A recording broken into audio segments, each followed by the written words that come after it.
So you have a 2014 or later Cadillac CTS and you find the rear end to be a little too classy and you want it to be a little more sporty.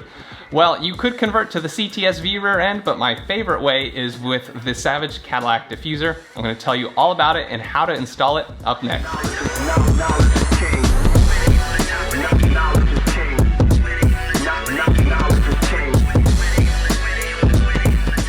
I have to say, ever since I got my V Sport, the rear end was a little underwhelming, even with the spoiler. So I'm kind of glad that I got rear-ended and I got to convert to the CTS-V rear end on my car. I really love that look. And you can do that conversion too, it's just kind of expensive.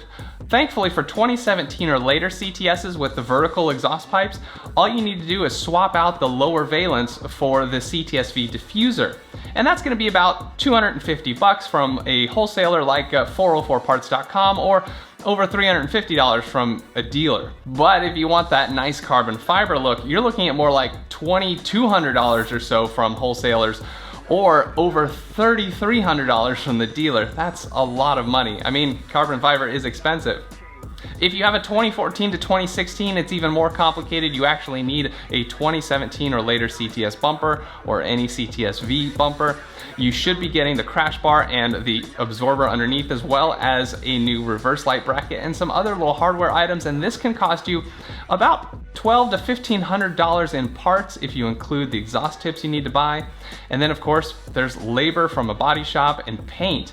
Now you're looking at, I don't know, at $2,000 to $2,500. And if you get that carbon fiber diffuser, yeah, you're looking at like $4,000 to $5,000. That's a lot of money, but thankfully Savage Cadillac has an option that's almost as good. Savage Cadillac has a diffuser that applies over your stock 2014 to 2016 bumper. This isn't for 2017 or later Cadillacs. The diffuser is made from fiberglass or carbon fiber, and it's easy to install. It's got double-sided tape and screws. Only $700 for the unpainted fiberglass one and $900 for the carbon fiber one, and that's a deal. If you don't look closely, you won't even be able to tell the difference between a CTS-V rear end and the Savage Cadillac Diffuser. In fact, here are the small differences. You can see that the rail just under the lower left side and right side of the bumper is a little more aggressive. The reflectors, of course, are still on your bumper with the Savage Cadillac Diffuser, but the CTS-V has the reflectors in the diffuser. That's the big giveaway there. Also, the exhaust outlets on the Savage Diffuser are still enclosed, while the CTS-V one are not. Otherwise, there's not much other difference between them, and most people are never going to be able to tell the difference. Now, with both conversions, you do need to buy exhaust tips. They're about $150 for a set of stainless quad exhausts, and then you'll need to go to an exhaust shop and have them install that. Maybe another $100 to $200 depending on their price. Now, installing the Savage Cadillac Diffuser is actually pretty easy. You can totally do it yourself without a body shop. However, remember, there is another video that I put out that it shows you how to remove the bumper and remove the exhaust outlets on your stock bumper before you install this diffuser. That's a required step, so if you haven't watched that video, be sure to watch it. Otherwise, let's get to the diffuser install.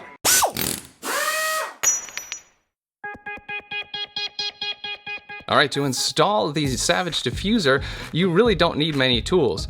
The diffuser is held in by screws, so you'll need a screwdriver. I prefer my Ryobi power screwdriver. It's powerful, it's fast, and it's got a light on it, and it's cheap. Otherwise, you can use a regular screwdriver, of course, but the diffuser is also held on by a double-sided 3M tape, and my installation method involves applying the tape in sections, so you'll need a razor blade to cut some of the tape backing to do that. Of course, you will need a jack and jack stands to raise the vehicle to make this a lot easier to install. Not required, but it will give you a hard time that way. Okay, here's your 20-second overview of the install. We're going to jack up the car and support it by jack stands.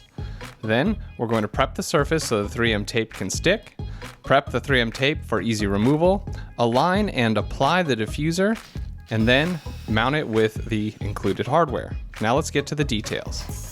You can check out my other video on how to properly raise your Cadillac CTS, but for this installation, I just raised it by the differential with a pad on the jack and put 2 jack stands at the jack points ahead of the wheels.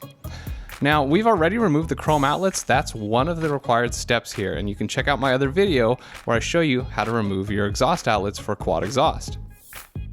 will prep the surface so the 3M tape can stick properly.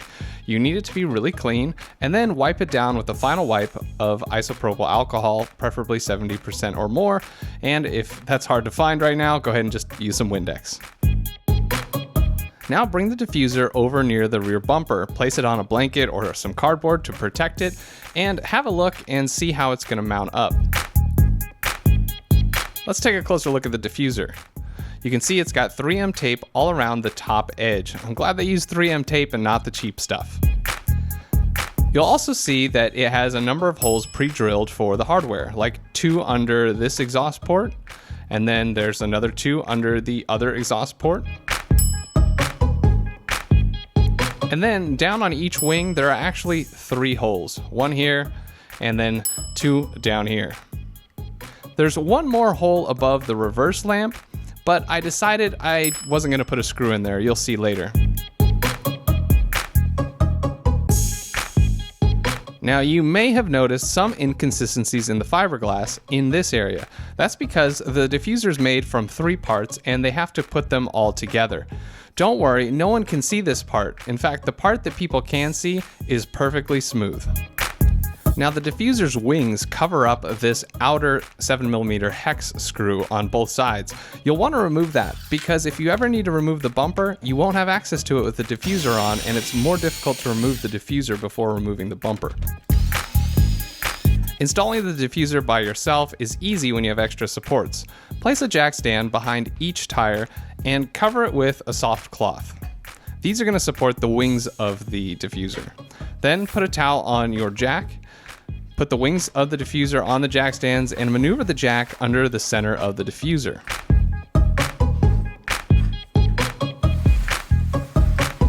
This will allow you to make small, smooth adjustments to get the diffuser perfectly lined up, ready to apply to the body of the car.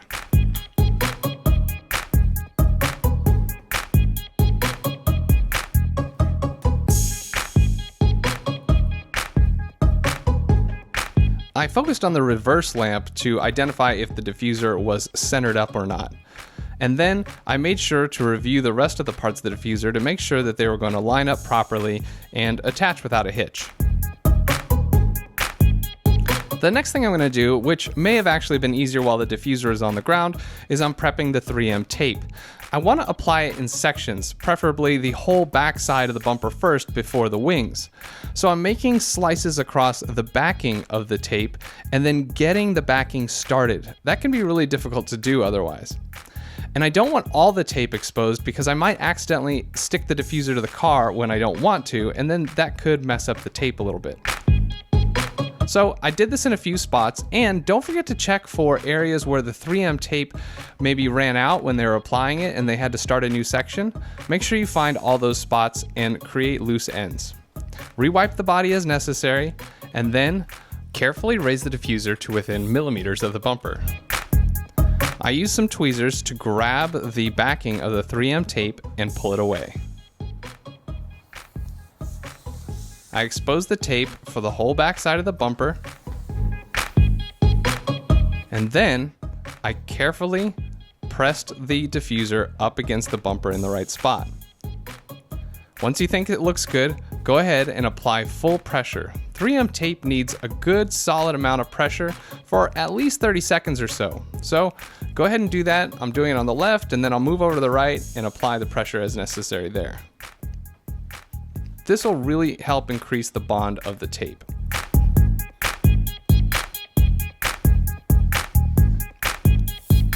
Now we'll move over to the wings. I'll go ahead and remove the last sections of the tape here on the right side, and then carefully pull the diffuser towards the tire so that it fully seats under the reflector there, and then apply it to the underside of the bumper. Over near the tire, there's not a lot of surface area that it actually ends up contacting. Do the same now for the driver's side.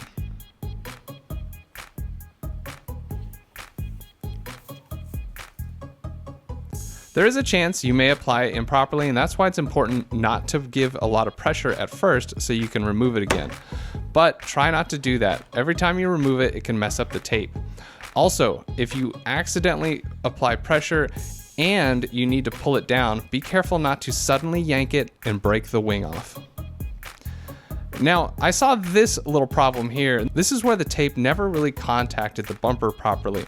And I don't know how to explain it other than it's an inconsistency in the diffuser or the bumper, and it doesn't surprise me really. It's hard to get these absolutely perfect. So you may see something like that. Then go ahead and install the provided hardware.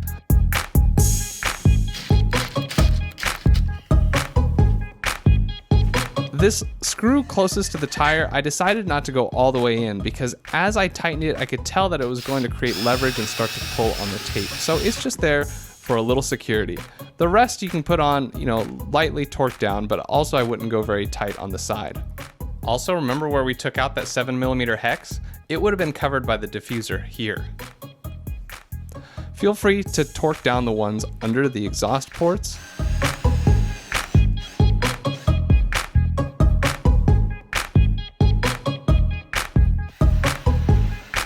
And then with the one at the reverse lamp, I tried and it never really bit into whatever it was supposed to bite into under there, and so I decided not to put a screw in. We'll do the other exhaust port, and then we'll do the last 3 screws behind the passenger rear tire. After that, take the car off the jacks and appreciate what you've done. It looks great, and now you just need to get to the exhaust shop and have them put those quad tips in there.